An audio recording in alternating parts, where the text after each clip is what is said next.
কোটা সংস্কার আন্দোলনকে কেন্দ্র করে চলা উত্তেজনা বর্তমানে কিছুটা কমে গেলেও যে কোনো সময় আবারও বিস্ফোরণ ঘটতে পারে এমন শঙ্কা আইনশৃঙ্খলা বাহিনী সংশ্লিষ্টদের। তাদের মতে জামায়াতে ইসলামী ও ইসলামী ছাত্র শিবির সহ এর অঙ্গ সংগঠন রাজনৈতিকভাবে নিষিদ্ধ করার সিদ্ধান্তে দলটির নেতাকর্মীরা যে কোনো সময় রাজপথে নামতে পারেন।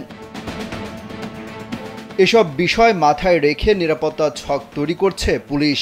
নিজ নিজ এলাকাকে নিরাপদ রাখতে ঢাকা মেট্রোপলিটন পুলিশ সদর দপ্তর থেকে যদি কোনো ধরনের সাপোর্ট প্রয়োজন তা দ্রুত জানাতে ৮টি অপরাধ বিভাগের উপকমিশনারকে নির্দেশ দেওয়া হয়েছে।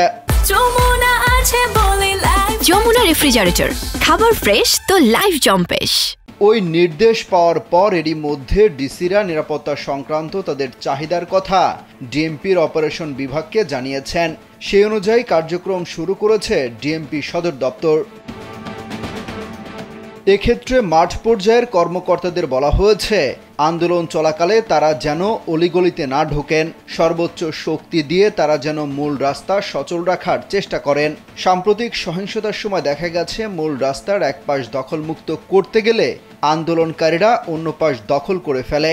তাই কোনো অংশ নতুন করে দখলমুক্ত করতে গেলে সব পুলিশ সদস্য যেন একসঙ্গে মুভ না করেন। আগ থেকেই পুলিশের দখলে থাকা অংশটি যেন কিছু পুলিশ সদস্য পাহারায় থাকেন।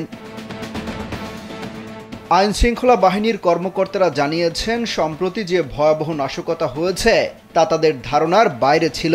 তারা জানান বিটিভি ভবন দখল করে সম্প্রচার বন্ধ, সেতু ভবনে ঢুকে ব্যাপক ভাঙচুর ও অগ্নিসংযোগ, মেট্রো রেল, এলিভেটেড এক্সপ্রেসওয়ে ধ্বংস করা, আইডি কার্ড চেক করে করে পুলিশকে হত্যা করে লাশ ঝুলিয়ে রাখা, এসব বিষয় তাদের ধারণার বাইরে ছিল। পুলিশ সহজেই গুলি করে না এমন মন্তব্য করে পুলিশের উচ্চ পর্যায়ের এক কর্মকর্তা বলেন ২৮ অক্টোবরের ঘটনায় এক পুলিশ সদস্য নিহত হন, আরও একজন পুলিশ সদস্য চিকিৎসাধীন আছেন। ওই সময় কিন্তু পুলিশ কোনো গুলি ছোড়েনি।